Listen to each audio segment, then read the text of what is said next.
죄해의 심정.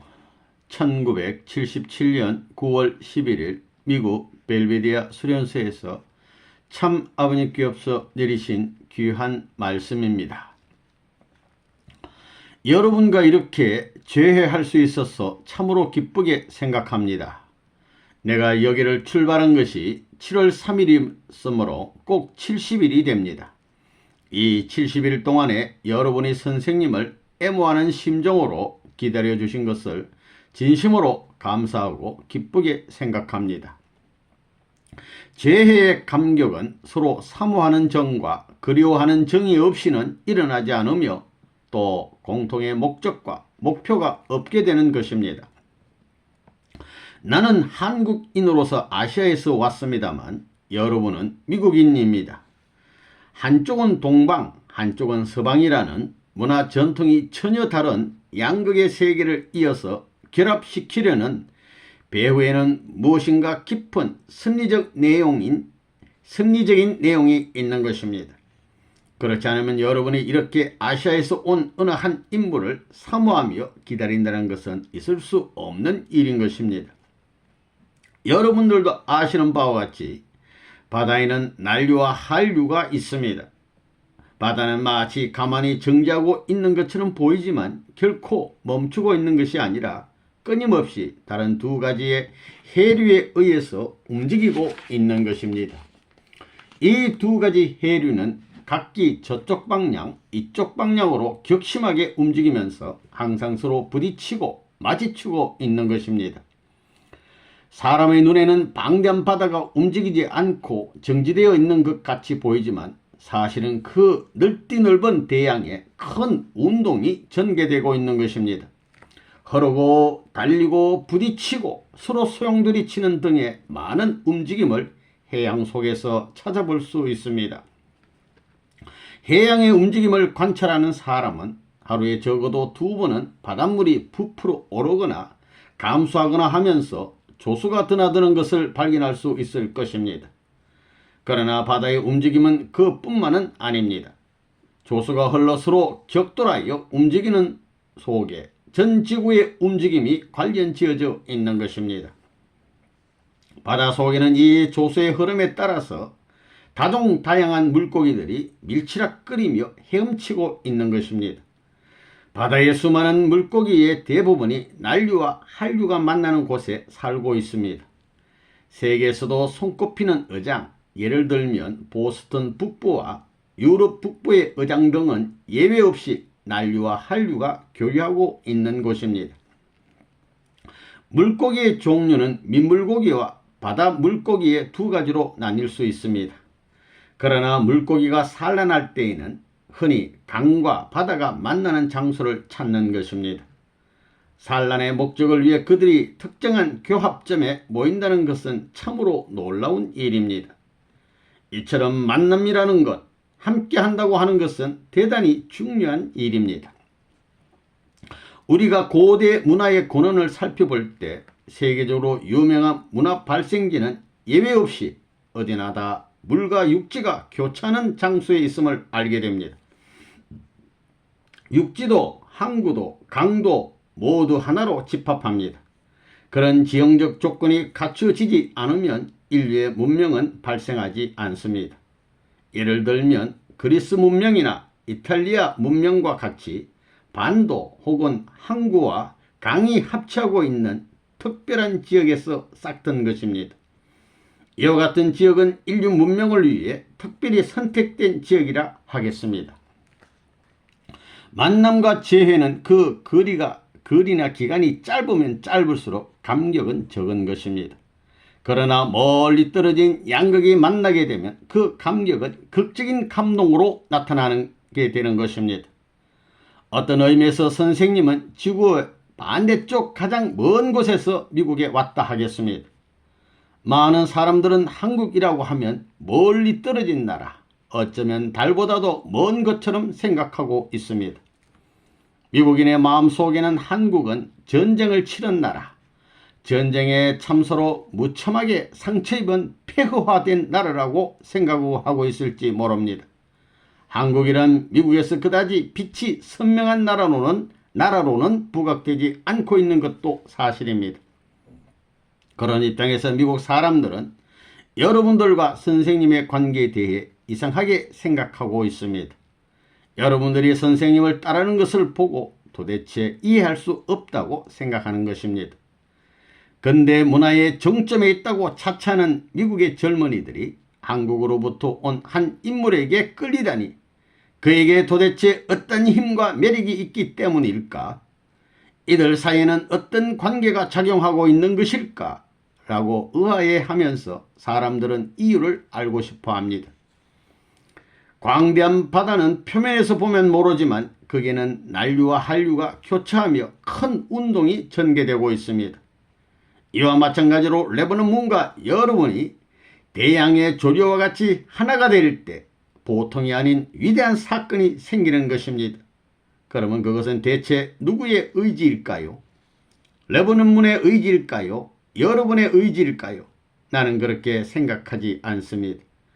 거기에는 무엇인가 그렇게 되게 하는 승리적인 의지라거나 뜻이 있음이 틀림없습니다. 두 가지의 그걸 서로 밀어붙여 하나의 위대한 것으로 결합시키는 어떤 우주적인 힘이 작용하고 있음에 틀림없습니다. 거기에는 무엇인가 초자연적인 것이 있어서 그렇게 되도록 하고 있는 것입니다. 음악에 있어서 무엇인가 모르게 흥미를 끄는 곡은 높은 음에서부터 낮은 음, 혹은 강한 음에서부터 약한 음으로 격격한 변화가 있는 소리와 리듬의 움직임이 있습니다. 드럼을 치는 사람을 보면 그는 다만 드럼을 위아래로 치기만 하는 것은 아닙니다. 드럼을 두드리기 위해서 그의 움직임은 폭넓게 뛰어오르거나 내리거나 할 필요가 있습니다. 그 움직임이 사람들의 마음을 들끓게 하는 것입니다. 흥미를 돋구는 소리를 내는 것은 드럼 자체가 아니라 드럼을 두드리는 인간입니다. 그의 모든 동작, 표정, 그 밖의 모든 움직임이 종합되어 그와 같은 소리를 만들어내는 것입니다. 이렇게 해서 나온 소리가 청중들의 가슴을 메아리치게 하고 공감을 가져다주고 흥분의 분위기로 이끄는 것입니다. 바이올린은 가느다란 현을 사용하는 악기입니다. 그것은 매우 여성적이고 아름다운 소리를 냅니다. 그러나 이 바이올린에도 높은 음과 낮은 음이 있어 음의 변화가 대단히 심한 악기입니다. 굵은 혀는 낮은 음을, 가느다란 혀는 높은 음의 소리를 냅니다. 이 현에 의해서 바이올린은 아름다운 음을 내고 있는 것입니다. 인류 역사에서 동서양의 융합을 생각하면 바이올린과 비교할 수 있을 것입니다. 여러분은 바이올린의 낮은 음의 현과 같은 것입니다. 아시아의 문화는 마치 높은 음과 같아서 진동, 바이브레이션이 지극히 높아 꿰뚫는 듯한 소리를 냅니다. 걸음을 걷는 방법도 동양과 서양은 큰 차이가 있습니다. 미국 사람들은 타잔이나 킹콩과 같이 걷습니다. 그러나 일본인의 걸음걸인 방법은 종종 걸음입니다. 댄스를 보더라도 조화를 이룬 좋은 댄스를 연출하려고 하면 여기서도 일본인과 같은 작은 움직임과 미국인과 같은 큰 움직임의 양극이 있지 않으면 안 되는 것입니다. 이와 같은 모든 움직임이 종합적으로 결합되어 하나의 조화된 움직임으로 나타날 때 거기에서 위대한 예술이 만들어지는 것입니다.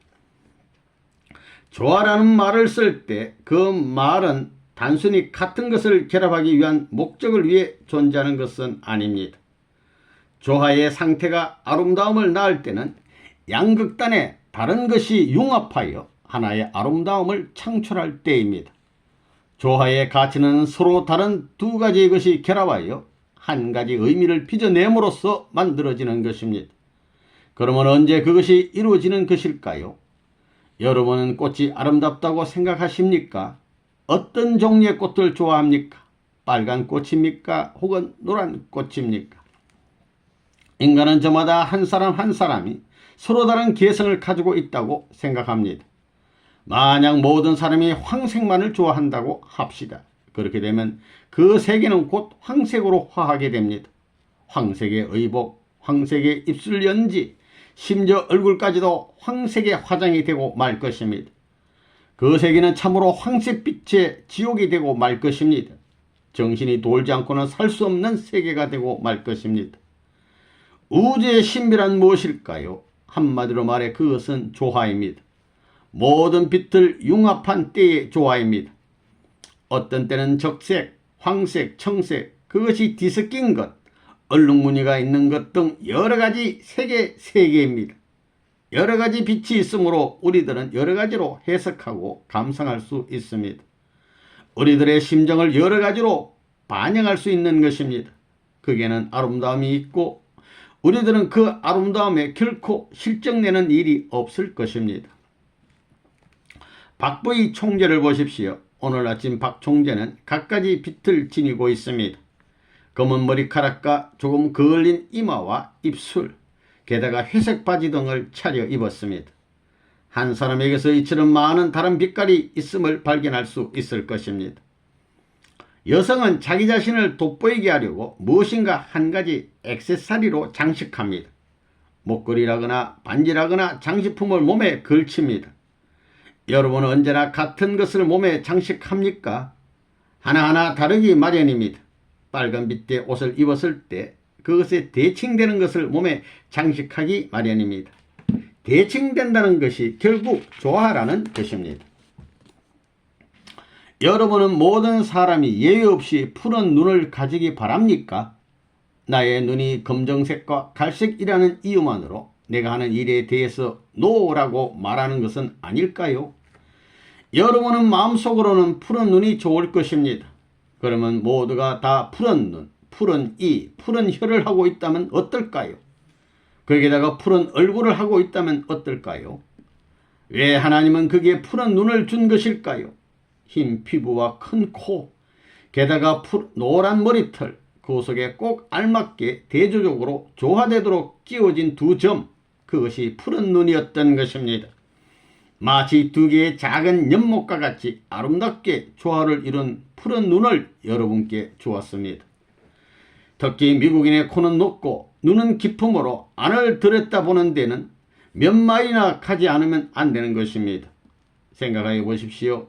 눈 우물의 깊숙한 곳이 흑색이라고 하면 웬일인지 두렵고 어떤 면에서는 공포감까지 느끼게 할 것입니다. 그러나 하나님은 검은 눈망울을 주지 않았습니다. 하나님은 푸른 눈을 주어서 극적인 아름다움과 완전한 조화를 자아낸 것입니다. 선생님의 설명에 어느 정도 공감을 느낀다고 생각하지 않습니까? 검은 이를 가지런히 갖춘 사람을 상상하여 보십시오. 비록 그 사람이 웃더라도 무슨 얼굴로 나타날 것이니까요. 그것은 조화가 아닙니다. 피조물을 보면 하나님은 참으로 훌륭한 예술가라고 느낍니다. 그것을 관찰하면 그보다 더 뛰어난 조화는 생각할 수 없습니다. 모든 것이 조화를 잘 이루고 있는 것입니다. 동양인의 얼굴은, 특히 여성의 얼굴은 평평하게 만들어져 있습니다. 하나님은 그 얼굴에 맞추어서 눈에 빛을 주었습니다. 하나님은 어떻게 하여 만물을 대치시킬 것인가를 알고 계십니다. 그러므로 피조물은 참으로 아름답게 조화를 이루어 창조되어 있는 것입니다. 극과 극이 만나서 융합하여 조화의 아름다움이 만들어집니다. 암흑의 세계도 두 가지 것이 만날 때 극에는 언제나 무엇인가 번개와 같은 섬광이 있는 것입니다. 문화의 맨 끝, 즉 한국에서 온 아시아 문화, 그것을 대표하는 아시아인인 레버넌 문에게 그 반대에 극지에 있는 미국의 젊은이가 왜 따르는 것입니까? 우리들은 여기에 동과 서의 양극을 합치시켜 조화된 문명으로 통합하여 우주적인 아름다움을 만들어내기 위해 모여있는 것입니다. 그러나 여러분의 부모의 대다수는 나에게 반대하고 있습니다. 강물이 흐를 때 언제나 어디가에 어떤 방해물이 있습니다. 물이 바위에 부딪힐 때 거기에는 술렁거림과 혼돈이 빚어지는 것입니다.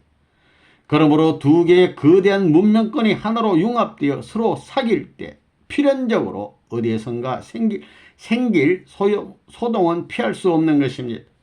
그러나 어떤 혼란과 소동이 생기더라도 결국에는 그것들도 통합되는 것입니다. 그것은 물이 전부 다 서로 연결되어 있듯이 한 주류로 최종적으로 휩쓸려 들어갑니다. 한번 주류에 합해진 것은 주류의 앞을 초월하여 갈 수 없습니다. 어디까지나 주류와 함께 흘러가는 것입니다. 현재 부모가 반대하여 부정적이었다 하더라도 때는 반드시 오는 것입니다. 투덜투덜 불평을 하면서도 부모들은 자신도 모르게 이 먼 흐름의 말단에 뒤따라올 때가 반드시 오는 것입니다. 그렇게 함으로써 또 하나의 대규모의 융합이 이루어지는 것입니다. 강물의 흐름은 여러 가지 종류의 움직임이 있습니다. 급류와 소용돌이 혼돈과 격돌 속에서 어우러져서 주류로 흘러들어가는 것입니다. 그러나 그 움직임이 폭포에 이르렀다고 합시다. 그때는 모든 물의 움직임이 정면으로 향하고 마는 것입니다. 여러분이 산에 가면 많은 바위와 온갖 모양을 이룬 돌들과 수많은 종류의 나무들을 발견할 것입니다. 이 무수한 암석과 나무 뿌리 사이를 빠져나와 솟아오르는 물은 참으로 신선하고 건강에 좋은 물인 것입니다. 그것은 이 물이 모든 종류의 물질로부터 많은 요소를 흡수하여 잘 조화되어 있기 때문입니다. 나는 이따금 아름다운 산새가 왜 산에서만 사는가 하고 생각한 적이 있습니다. 그것은 아름다운 물이 거기에 있기 때문인 것입니다. 그러므로 산에서 떠날 수가 없는 것입니다. 이와 같이 모든 피조물이 조화를 이루어 존재하고 있습니다. 산자락을 흐르는 강, 계곡 밑바닥에 널려있는 돌멩이의 하나하나에서부터 벼랑에 튀어나온 바위돌, 산천 초목의 모든 빛과 모양과 종류는 전체를 아름답고 조화 있게 한데 모으고 있는 것입니다. 그 하나하나가 중요한 역할을 하고 어느 것도 쓸데없는 존재로 되어 있지 않는 것입니다. 이와 같은 관점에서 보면 모든 것이 한층 더 아름답게 비치어 오는 것입니다. 여러분도 높은 산에 올라가 땅속에서 솟아나는 물을 발견하여 보시기 바랍니다. 산에서 솟아나는 물은 결코 사람을 해치는 이물질을 포함하고 있지 않습니다. 산의 사슴과 토나카이를 보십시오.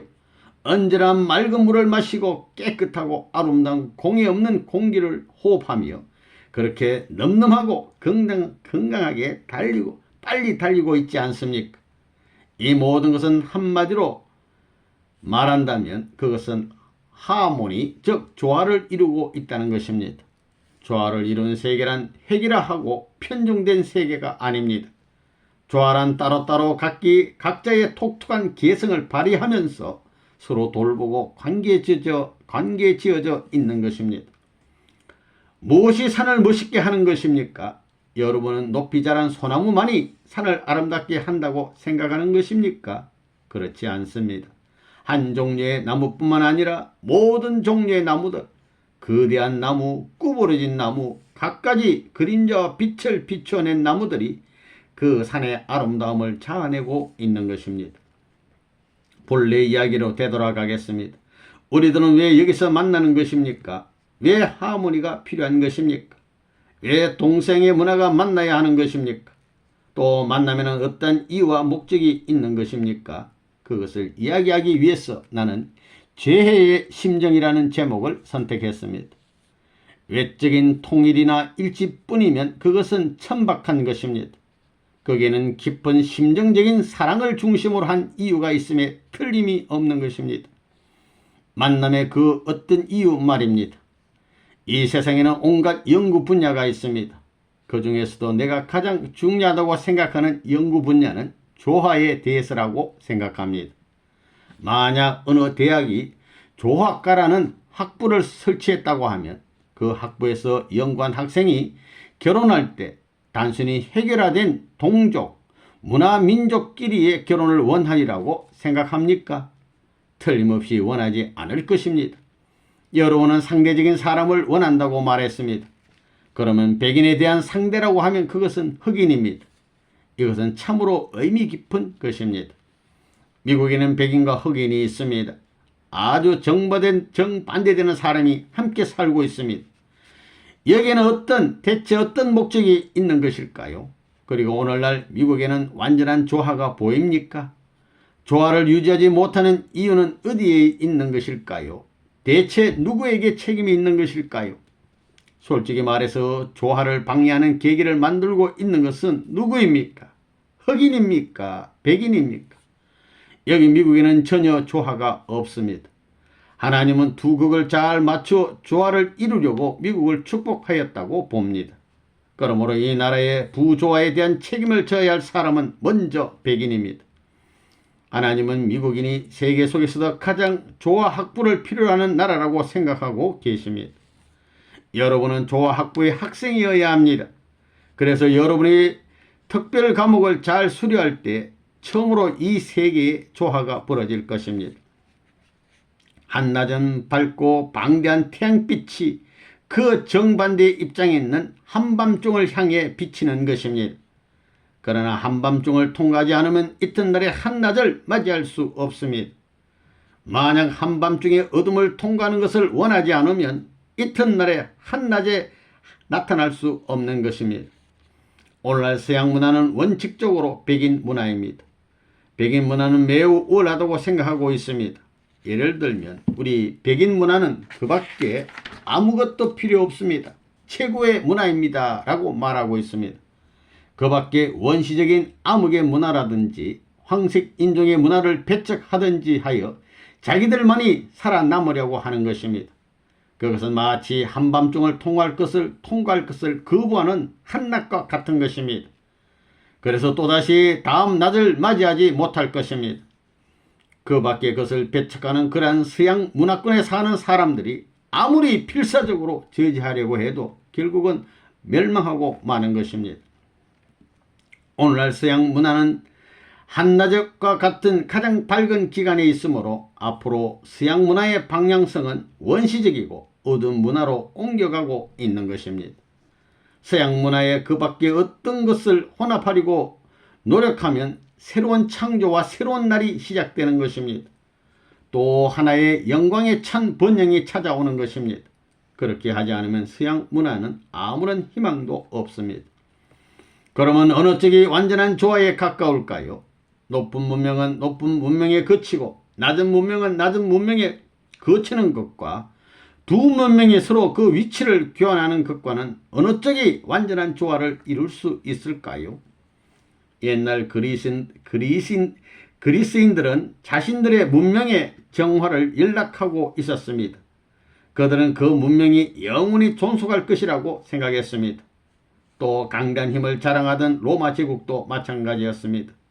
그들은 스스로 향락하고 있는 문명이 미래에도 영원히 존속하리라고 생각하고 있었던 것입니다.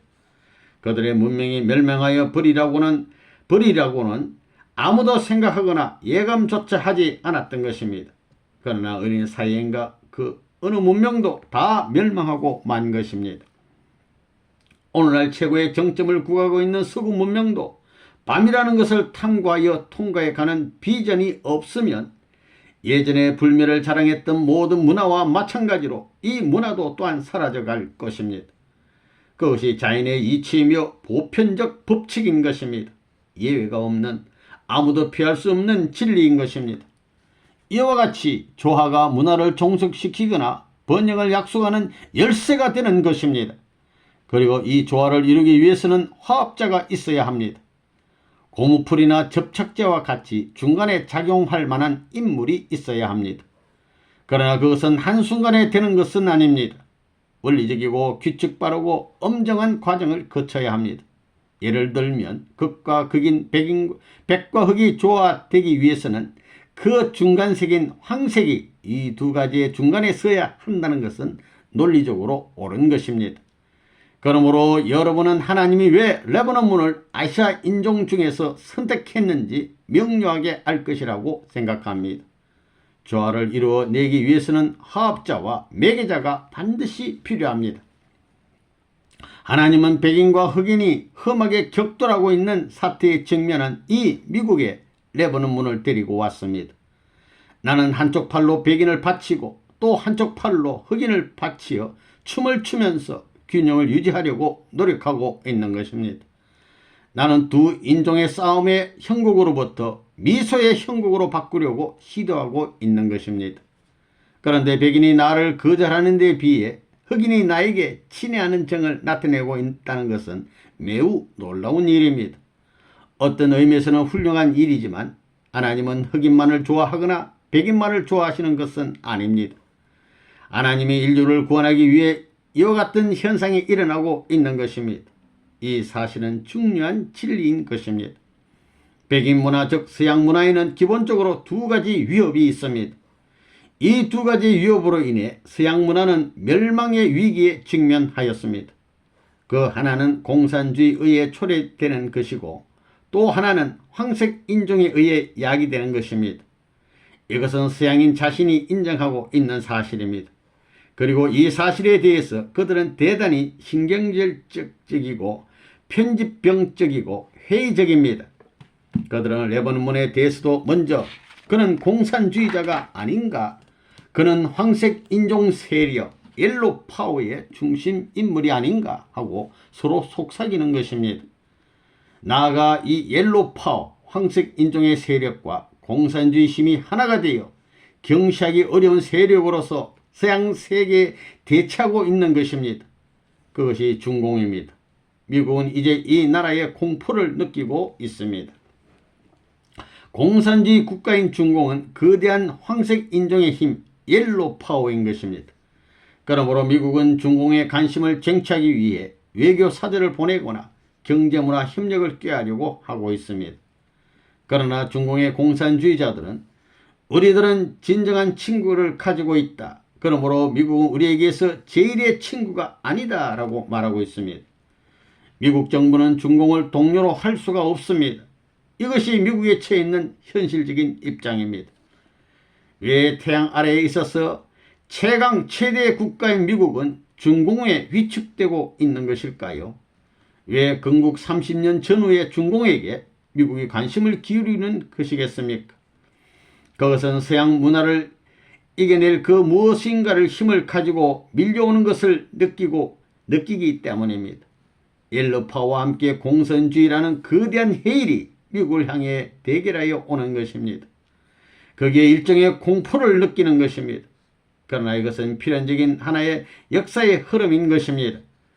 나는 같은 영역인 아시아에서 왔습니다만 나의 길은 중공과는 전혀 반대의 입장입니다.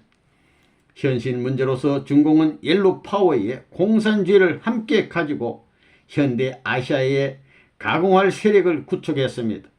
한편 나는 공산주의와는 전혀 반대의 입장에서 또 하나의 옐로 파워로서 등장하여 왔습니다. 그들은 하나님은 존재하지 않는다고 주장합니다. 그러나 나는 하나님은 실제한다고 호소하는 것입니다. 오늘날 중공은 우리들은 참으로 오랜 세월에 걸쳐서 고생을 겪어왔다. 그러나 이제 우리들은 공산주의에 의해서 세계를 정복한다. 우리 황색 인종이 세계를 정복하는 것이다 라고 말하고 있습니다. 그러나 또 하나의 옐로 파워인 레버논문은 아니, 우리들은 그것을 허락하지 않는다. 우리들이 해야 할 일은 모든 인류가 하나의 공통의 어버이, 즉 하나님 아래 하나가 되는 일이다 라고 말하며 서양의 젊은 청년 여러분과 결합하여 거대한 하나님의 기반을 구축하고 있는 것입니다.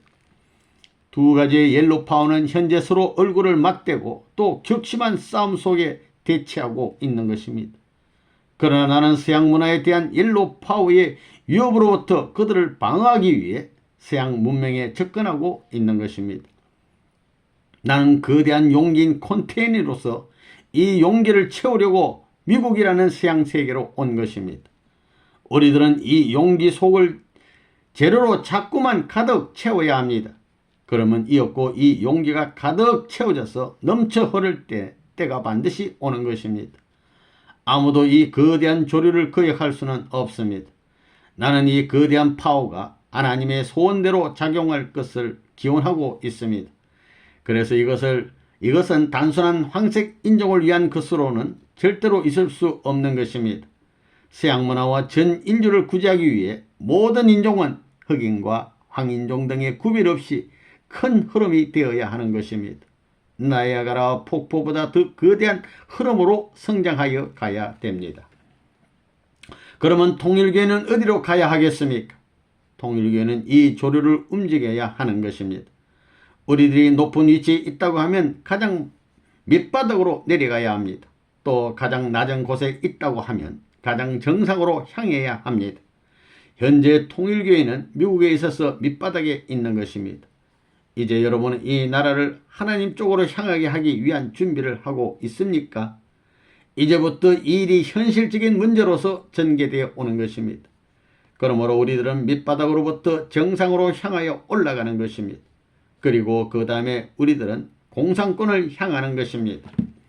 바다를 보면 열대지방의 물이 북극을 향하고 북극의 물이 온난 지역을 향해서 흐르고 있으면 일반적으로 취지되어 있는 사실입니다. 모든 것은 회전하여야 하는 것입니다. 인류의 문화의 흐름도 이와 같이 회전하고 있습니다. 고대 문화는 열대 문화입니다. 인도 문명도 애굽 문명도 그리스 문명도 다 열대이거나 아열대 지역에 속해 있는 것입니다. 현대 문명은 온대 문명권에 있습니다. 예를 들면 미국, 서독, 일본, 영국 등의 나라는 모두 온대 지역 속에 있어서 세계적인 큰 세력으로 되어 있는 것입니다. 그리고 역사는 필연적으로 한대 문명으로 향하게 되는 것입니다. 그것이 공산주의 소련입니다. 그러므로 오늘날 이 한대 문명은 전 세계에 몰아쳐져서 폭풍수를 초래하고 있는 것입니다. 그러나 성서에 나타난 역사를 보면 원래 인류 문명은 봄절기와 같은 에덴의 온대 문명으로 시작되어 여름절기와 같은 열대 문명으로 이어졌습니다. 그리고 이것이 가을절기에 해당하는 양대 문명으로 이행되고 나아가 현존 공산제국이 존재하는 겨울절기의 문명인 한대 문명으로 옮겨가는 것입니다. 우리가 있는 곳은 가을 문명권입니다. 공산주의가 이 가을의 문명권으로 불어닥치어 겨울이 이르렀음을 알리고 있습니다. 모든 잎이 물들어 떨어져 갑니다. 그리고 그와 동시에 가을은 수확의 계절입니다. 수확이란 새로운 새들을 약속하는 씨앗이 있다는 것을 의미합니다. 잎이 떨어지고 열매가 떨어져서 나무는 앙상하게 되지만 그 열매 속에 씨앗이 생명을 가지고 존재합니다. 가을이 지나면 이었고 봄에 해당하는 새로운 문명이 씨앗으로 뿌려져 탄생하는 것입니다. 그럼 누가 이 새로운 인류의 씨앗이 되는 것일까요? 나는 여러분에게 인류 문명의 흐름이 정확하게 복귀의 노정에 꼭 들어맞는다는 것을 알려드리려고 합니다. 복귀는 어떤 기본적인 골격, 조리가 있는 것입니다. 중심점이 있는 것입니다. 그것이 곧 씨앗인 것입니다. 씨앗은 외피 속에 숨겨진 요소인데 어떤 기후에도 썩지 않는 어떤 것보다도 더 굳은 것입니다. 새로운 날이 오기까지 잠자코 견디어 자기를 지키고 있는 것입니다. 씨앗은 어떤 의미에서 작고 보잘것없는 존재이지만 내부에는 강력한 생명의 힘을 지니고 있습니다. 아무리 추운 겨울이 엄습하여 오더라도 그런 씨앗만이 봄을 맞이하게 되는 것입니다. 그리고 그 심한 겨울이 씨앗을 단련시키는 유일한 도움이 되는 것입니다. 이것은 역사적인 원칙이며 내가 지어낸 특별한 이론이 아닙니다. 그러면 어디에서 이 진실을 발견할 수 있을까요? 이 새로운 생명의 길, 신앙의 길은 공산주의에 의해서 침범될 만한 약한 것은 아닙니다. 공산주의도 서양 문화도 그 밖에 어떤 사상, 종교, 이데올로기도 이 삶의 방법에 대하여 아무런 힘도 갖지 못하게 될 것입니다.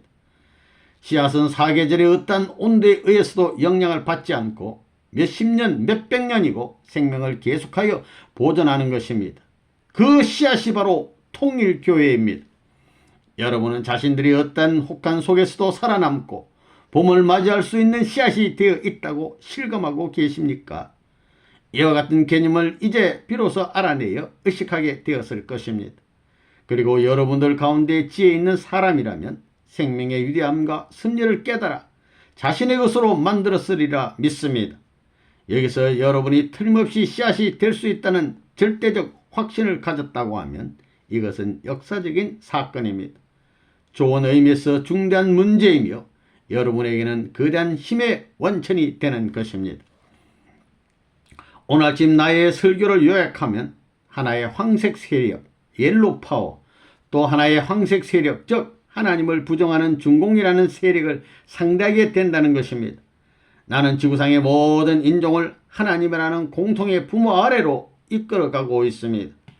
그것은 말만이 아니라 실천에 옮길 확실한 이데올로기를 가지고 있는 것입니다. 나는 오늘까지 하나님의 뜻을 열매 맺게 하기 위해 거대한 문화를 구축하기 위해 갖가지 시련을 극복하며 몇 번이고 겨울과 같은 혹독한 고난을 지나왔습니다. 그러므로 여러분도 훈련을 받아야 합니다. 서양 문화는 가을의 문화에 해당합니다. 가을은 빨리 지나가는 것입니다. 그래서 오늘날 인류 앞에 겨울이 문을 두드려서 방문하고 있는 것입니다. 우리들이 하늘의 씨앗이 되기 위해서는 겨울의 차가운 기후에 견딜 수 있는 굳은 껍질이 필요한 것입니다. 그것을 위해서 여러분은 규칙 바르고 엄격하게 훈련을 받아야 합니다. 미국 사람들은 여름이 오면 시원한 곳으로 피서를 가고 겨울이 오면 따뜻한 마이애미 비치로 떠나갑니다. 통일교회는 반대입니다. 우리들은 차가운 기후에도 싸워 이겨야 합니다. 또 더운 기후 속에서도 견뎌낼 수 있어야 합니다. 그런 환경과 만나며 싸워 승리해야 합니다. 이것이 우리 통일교인들의 삶의 방법인 것입니다. 여러분은 경관 씨앗이 되었습니까? 공산주의와 같은 차가운 기후의 시련을 받을 준비를 갖추고 있습니까? 그들로부터 고문을 당하면서 신앙의 포기를 강요당하는 일을 생각해 본 적이 있습니까? 오늘의 미국의 현실에 있어서 여러분은 상당한 문제아로 되어 있습니다. 그 누구도 여러분을 바르게 평가하고 있지 않습니다. 그러나 우리들은 역사의 필연적인 흐름을 명확하게 알고 있습니다. 그러므로 추운 겨울 동안에도 우리들은 원기발랄해지는 것입니다. 이윽고 봄이 와서 씨앗이 싹이 트는 것처럼 우리들의 시대가 도래하고 희망이 실현되는 것입니다. 이제 우리들은 인종과 문화가 다른 환경으로부터 모였으며 한 자리에서 만나고 있습니다. 여기서 우리들이 이루어가고 있는 일은 맑고 허물어짐이 없는 것입니다. 우리는 그것을 서로 계속하여 교환하고 있습니다. 하늘의 경관 씨앗이 되기 위해서는 여러 가지 요소로부터 에너지와 성분을 흡수할 필요가 있습니다. 흙과 물, 비료와 태양광선 등이 하나가 되어 비로소 하나의 씨앗을 형성하는 것입니다. 아름다운 백인 여성들은 어떻게 생각하고 있습니까? 여러분은 마음속에서 나도 흑인도 황인종도 나는 흑인도 황색인종도 좋아하지 않는다라고 생각하고 있는 것은 아닙니까? 그렇지 않으면 인종편견에서 완전히 탈피했습니까? 흑인 여성들은 어떻습니까? 아직까지도 백인에게는 참을 수 없다. 비록 원리를 들어 알고 있지만 백인은 싫다고 생각하고 있는 것은 아닙니까? 나는 틀림없이 여러분이 하나님의 사랑 아래서 서로 하나가 되어야 한다고 믿습니다. 우리들은 서로 불멸의 아름다운 에너지를 이끌어내고 있는 것입니다. 그러므로 불멸의 씨앗을 창조할 수 있는 것입니다. 이윽고 봄은 찾아올 것입니다. 새로운 날의 이상세계가 찾아오는 것입니다. 그것은 봄의 문화이며 나는 그것을 중화문화라고 이름 지었습니다. 중화란 중심적 조화 혹은 중심적 평화를 의미합니다. 여러분은 이 중심적 조화의 요소가 될 준비가 되어 있습니까? 이제 인류 역사는 봄의 문화를 향하여 이동하여 가고 있습니다. 그것이 에덴 동산, 즉 지상천국인 것입니다. 그것이 인류의 최종 목적지입니다. 하늘의 씨앗은 대체 어디서 오는 것입니까?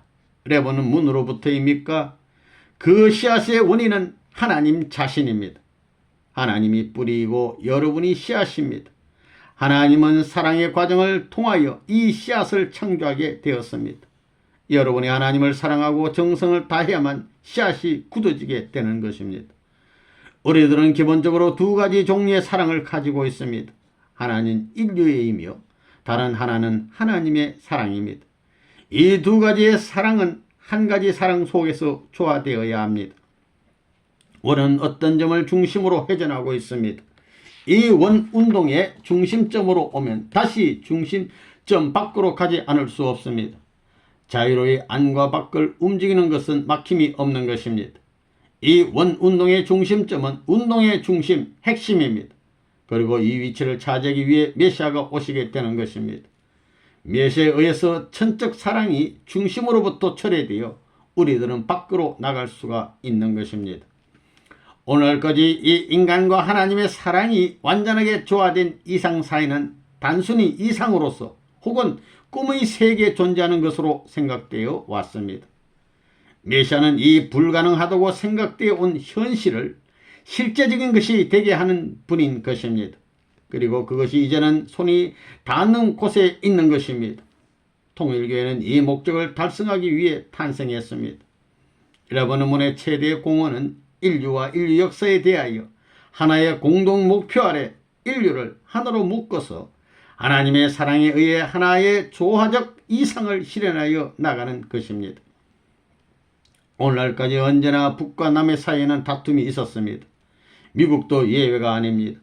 남부와 북부가 서로 적이 되어 남북전쟁을 일으켰습니다. 동양과 서양도 서로 싸워왔습니다. 이 사실은 국가 간의 문제뿐만 아닙니다. 가정에 있어서도 단체들끼리도 언제나 서로 싸웠던 것입니다. 무엇을 가지고 내가 승리했다고 말할 수 있을까요? 그것은 다툼의 원인을 통일시킴으로써 할 수 있는 것입니다. 나는 그것을 시도하고 있는 것입니다. 작은 한반도에서마저 남북 사람들은 각기 다른 정치적 체제 아래서 서로 적의를 품고 있습니다. 그들은 역사적으로 서로 정오해 왔습니다. 그러나 통일교회의 결론에는 남북의 일치가 있는 것입니다. 처음에는 남부의 신랑과 북부의 신부가 서로 적으로 상대하여 마치 두 사람의 기사가 결투를 벌이고 있는 것 같았습니다. 그러나 이었고 두 사람은 서로 미소를 보내고 사랑에 열중하게 되어 결국에는 최고의 행복을 아는 것입니다. 처음에는 이 두 사람이 적과 같은 사이였으니 양가의 가족들은 말할 나위도 없이 원수 같은 사이가 되었습니다. 그러나 그들도 어느 사이인지 모르게 신랑과 신부의 기쁨에 쌓이고 마는 것입니다. 그리고 한국에서는 이제 수많은 청년들이 이번 합동결혼식은 언제입니까? 저도 참가하고 싶습니다 하고 외부 사람들까지도 흥분을 억제하지 못하고 있는 것입니다. 이런 현상은 마치 작은 파도가 해일과 같이 크게 성장하고 있는 것과 같습니다. 일본도 이와 같습니다. 처음에는 반대했지만 이제 통일교에서 축복받은 행복한 한 쌍의 부부를 지켜보고 있는 것입니다.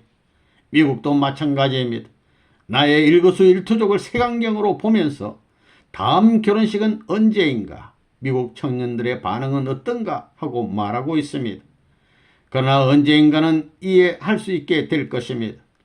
전 세계 인종이 하나가 되는 가장 빠른 지름길은 국제 결혼밖에 없습니다. 두 가지의 전혀 다른 문화권과 환경으로부터 선택된 남녀가 하나님의 사랑에 의해서 사이좋게 하나가 되어야 합니다. 이것이 완전한 조화와 통일인 것입니다. 이와 같은 이상을 실현하는 것이 우리들입니다. 위대한 일을 성취하기 위해 우리들은 거대한 사랑의 힘을 찾아야 합니다. 다만 최고의 사랑의 힘에 의해서만 그와 같은 힘을 발휘하는 것입니다. 사회의 움직임과 환경에 따라서 번농될 만한 사랑은 아닙니다. 최고의 사랑만이 국경을 넘고 인종의 경계를 넘고 문화의 경계를 넘고 지식의 경계를 넘는 것입니다.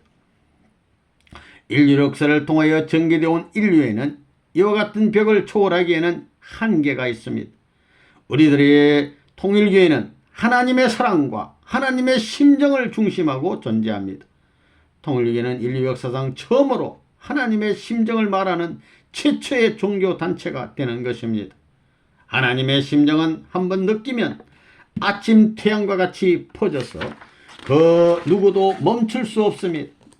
더욱더 그 반짝이는 아침빛이 온 세계를 골고루 비추는 것입니다. 인간에게는 하나의 중심인 마음이 있습니다. 그것은 전 인류를 대표하여 하나님의 사랑을 인간의 기준에 연결하는 점입니다. 그것은 하나의 점에 그칠 수는 없습니다. 편재적이며 온 땅에 골고루 퍼져 내외로 출입하여 수소작용을 하는 것입니다. 하나님의 심정, 가령 여러분이 그것을 중심으로 회전할 때 여러분의 의도는 하나님의 심정과 만나는 것이어야 합니다. 그래서 그 중심점과 만나면 너무나도 아름답게 압도되는 체험으로 인해 다시 밖으로 나가는 것입니다. 하나님의 심정을 만나 밖을 향해서 튕겨나올 때 가족과 사회와 국가와 세계를 껴안고 싶을 만큼의 간격을 맛보는 것입니다. 이와 같이 해서 우리들은 모든 세계를 통과하면서 지상 천국 실현으로 향하는 것입니다. 이것이 기쁨의 죄해, 심정의 죄에 관한 중심적 진리입니다. 동양과 서양이 함께 만나 기뻐하고 있습니다. 두 개의 것을 하나로 연결하는 중축, 핵심이 하나님의 심정인 것입니다. 우리들은 말로서 하나님의 심정을 충분히 표현할 수 없습니다. 그러나 그것은 우리들의 마음을 따뜻하게 하고 힘을 불어넣어 줍니다. 여러분의 마음에 공허함을 느끼면 잘못입니다. 여러분의 마음 속에 그 중심축인 하나님의 심정의 움직임이 없다면 비록 통일교인이라 하더라도 내면의 공허함을 느끼게 될 것입니다. 하나님의 심정이 전부여야 합니다. 하나님의 심정이 마음속에 들어와 살아있게 되면 홀로 있어도 결코 외롭지 않습니다. 모든 것이 충실해져 옵니다. 완전하게 채워진 사랑은 완전하게 행복한 것입니다. 어린아이가 밖에서 돌아왔을 때 형이나 누나가 반갑게 말하고 웃어주어도 만약 어머니가 없다면 그 아이는 집에 아무도 없어요 하고 묻습니다. 실제로는 즐겁고 다정한 형과 누나가 있어도 말입니다. 그것은 어머니가 없기 때문입니다. 즉 어머니가 사랑의 주체자이기 때문입니다. 사랑의 중심축이 거기에 있으므로 모두 충족해져서 무심히 행동할 수 있는 것입니다. 이제 여러분은 주체의 위치에 서서 그 사랑을 넓혀야 합니다. 그 사랑을 충분히 다 바쳤을 때 그 이상의 배가 되어 실현될 것입니다. 사랑은 공간을 초월합니다. 그래서 사랑의 속도에 대하여 빛의 속도는 비교가 되지 않습니다. 사랑은 가장 빠르고 가장 밝고 가장 흡족한 것입니다. 사랑은 가장 달콤합니다. 온 우주 속에서 사랑을 초월하는 것은 아무것도 없습니다. 예를 들면 지루하고 따분한 인생을 보내고 있는 여성이 이 사랑의 가능성을 알았을 때 갑자기 그녀는 몸 전체가 현저하게 변하는 것입니다. 이와 같은 기적은 다만 사랑의 힘에 의해서만 가능합니다. 협박이나 총으로는 할 수 없습니다. 나는 여러분이 통일교인의 삶의 태도를 알아주셨으면 하고 생각합니다. 우리들의 철학, 원리의 핵심은 우주중심, 하나님의 심정으로 연결되어 있는 것입니다. 나는 여러분에게 나 자신이 통일교에 있어서 최고의 것, 가장 광택이 있는 것, 가장 감미로움으로 가득 찬 것을 소유하고 있다는 것을 알아주셨으면 합니다. 여러분은 왜 아침 일찍부터 여기에 모여오는 것입니까? 왜 그다지 미남도 아닌 나를 보러 오는 것입니까? 나는 아무 선물도 가져오지 않았습니다. 여러분은 내가 사랑에 특별한 힘을 발산하고 있음을 알고 있기 때문에 왔을 것입니다. 그리고 여러분도 자신이 사랑을 넓혀 나갈 수 있게 되고 싶기 때문일 것입니다. 물론 사랑은 모양으로 볼 수는 없습니다. 그러나 부모가 없는 가정에는 재미가 없는 것과 마찬가지로 선생님이 존재하지 않는 통일교회는 사람이 없는 것처럼 느껴지는 것입니다. 나는 인간으로서는 여러분과 같습니다. 그러면 무엇이 다른 것일까요? 나는 한평생을 하나님의 심정을 받는 일에 다 바쳐왔습니다. 그 누구도 나만큼은 하나님의 일에 대하여 알고 있는 사람이 없을 것입니다. 하나님을 알고 있을 뿐만 아니라 하나님의 심정을 마음에 느끼어 이행하고 있는 것입니다. 그러므로 나는 하나님에 의해서 빛을 발하는 사랑을 줄 수가 있는 것입니다. 여러분은 태양이 될 수는 없지만 등대가 될 수는 있는 것입니다. 여러분이 길거리에 나오면 문이라는 것을 알고 경멸당하거나 침뱉음을 당하거나 했을 것입니다. 그러나 이제 여러분이 있지 않게 되면 그 쾌활한 청년은 어디에 갔을까라고 말할 것임에 틀림없습니다. 이미 여러분은 등대가 되어 있는 것입니다. 그래서 사람들은 이를 알게 되는 것입니다. 나는 여러분에게 등대라는 자신을 갖게 하고 싶은 것입니다. 등대는 태풍이 불어와도 변하지 않아야 합니다. 똑바로 서서 더 활짝 반짝여야 합니다. 역경속이기 때문에 더 강하게 반짝이는 것입니다. 그것이 등대의 사명인 것입니다. 나는 전에 크로스트 항구에 70일간 체제한 적이 있습니다. 거기서 나는 전설적 인물이 되었습니다. 내가 바다에서 닷을 내리자 여러 척의 배가 모여 멀리서 쌍앙령으로 나를 관찰하기 시작하는 것입니다. 반대파 사람들은 물고기야 도망쳐버려라 라고 말합니다. 그러나 물고기들은 나에게 순종하듯 잡힙니다. 너무나도 빠른 시간에 많은 물고기를 잡으므로 모두 깜짝 놀라는 것이었습니다. 그래서 그는 무엇인가 부침성의 기운을 지니고 있다. 나쁜 말은 하지 말자라고 느끼기 시작했다는 것입니다. 나는 항상 가장 빨리 목표를 달성했습니다. 그러므로 나는 숙련된 어부들에게도 좋은 영향을 주었습니다. 그들은 잡은 물고기를 팔아서 모두 술을 사 마십니다. 그러나 나와 경쟁하여 나를 이기기 위해서는 술도 마시지 않고 열심히 일하지 않으면 안 됩니다. 곧 소문이 퍼졌습니다. 이 쇠퇴해가는 의항을 구할 사람은 레버논문 외에는 없다고 말합니다. 시장도 경찰서장도 그런 말을 했습니다. 나는 빠짐없이 매일 새벽 3시에 일어났습니다. 3시 30분에는 이미 밖에 나가 있는 것입니다. 달 그림자 아래 배가 출항하므로 레버논문을 중심하여 여러가지 새로운 일이 일어나는 것입니다. 그런데 여러분은 아침 일찍 일어날 수 있습니까? 보트의 멤버는 나에게 따를 수밖에 없습니다. 졸리다는 따위의 말은 할 수 없습니다. 이번 여름 나는 금전적으로 벌은 것이라고는 아무것도 없습니다. 그러나 전통을 세웠다는 점에서 몇천억 달러 이상의 가치 있는 일을 했습니다. 앞으로 이 전통 위에서 여러분이 나아갈 것입니다. 전통을 세운다는 것은 나에게 있어서 중노동입니다. 그러나 통일교회의 후손을 위해서도 전통을 구축해야 합니다. 이것이 나의 70일 여정이었습니다. 내가 전통을 위해 얼마만큼 심혈을 기울였는지 여러분은 모릅니다. 7년간 나는 매일 2시간밖에 수면을 취하지 않았습니다. 나는 날마다 원리를 계속하여 말했습니다. 어느 식구에게 졸음이 몹시 엄습해 왔을 때 갑자기 그 졸음이 달아날 만큼 큰 충격을 받은 일이 있다고 합니다. 천사가 그 사람에게 출현하여 무엇을 하고 있소? 선생님을 보시오. 선생님은 매일 땀과 눈물과 피를 흘리며 계속하여 일하고 있지 않습니까? 하고 꾸짖은 것입니다.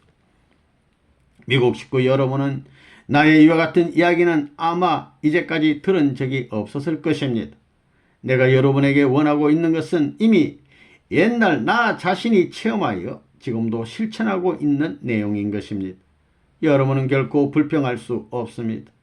나의 한평생은 그와 같은 경험과 에너지와 영적 힘의 풍부한 축적인 것입니다.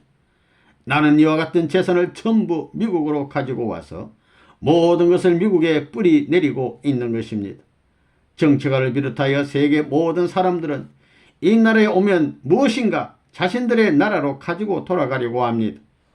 대통령은 비록 작은 나라의 원수라 하더라도 국빈으로 맞이할 것입니다.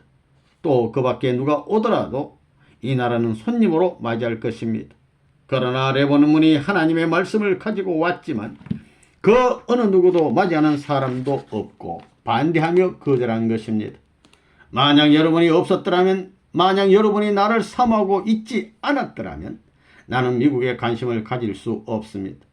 여러분이 나의 힘을 끌어당기고 있는 것입니다. 여러분은 2억 4천만의 미국인의 대표인 것입니다. 여러분은 이 나라의 희망입니다. 이 나라의 생명을 지키고 있는 것입니다. 여러분 없이는 미국은 멸망하고 마는 것입니다. 통일교회는 하나님을 중심으로 한 통일의 운동을 펼치고 있습니다. 우리들의 운동은 번개와 같이 혹은 우레와 같이, 우레 소리와 같이 나라 안에 구석구석까지 퍼질 것입니다.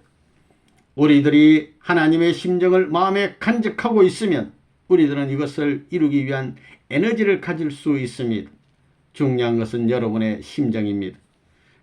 격렬한 힘을 지니고 있느냐, 그렇지 않느냐, 그러한 잠재적 에너지를 지니고 있느냐, 그렇지 못하느냐 하는 것이 중요합니다. 오늘은 재회의 날입니다. 70일 만에 다시 나와 여러분이 재회한 것입니다. 그러나 더욱 중요한 것은 하늘과 땅이 재회하는 장소라는 것입니다.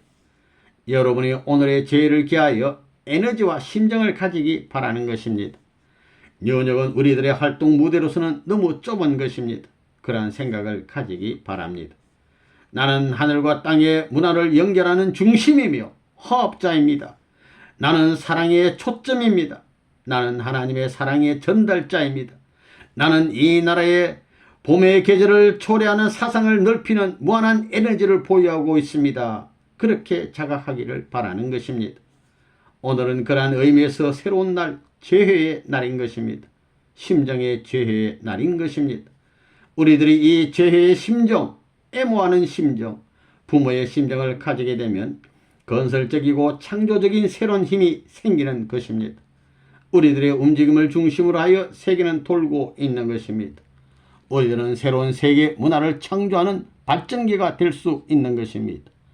죄해가 있는 곳에는 목적이 있어야 합니다. 목적이 없으면 아무도 또다시 만날 수 없습니다. 목적을 달성했을 때 다시 만나게 되는 것입니다. 우리들의 최종 목표를 성취하기 위해 다시 전진합시다. 여러분은 오늘 아침부터 달라진 모습들이 되어야 합니다. 그와 같은 다짐을 한 사람은 손을 들어 기도합시다.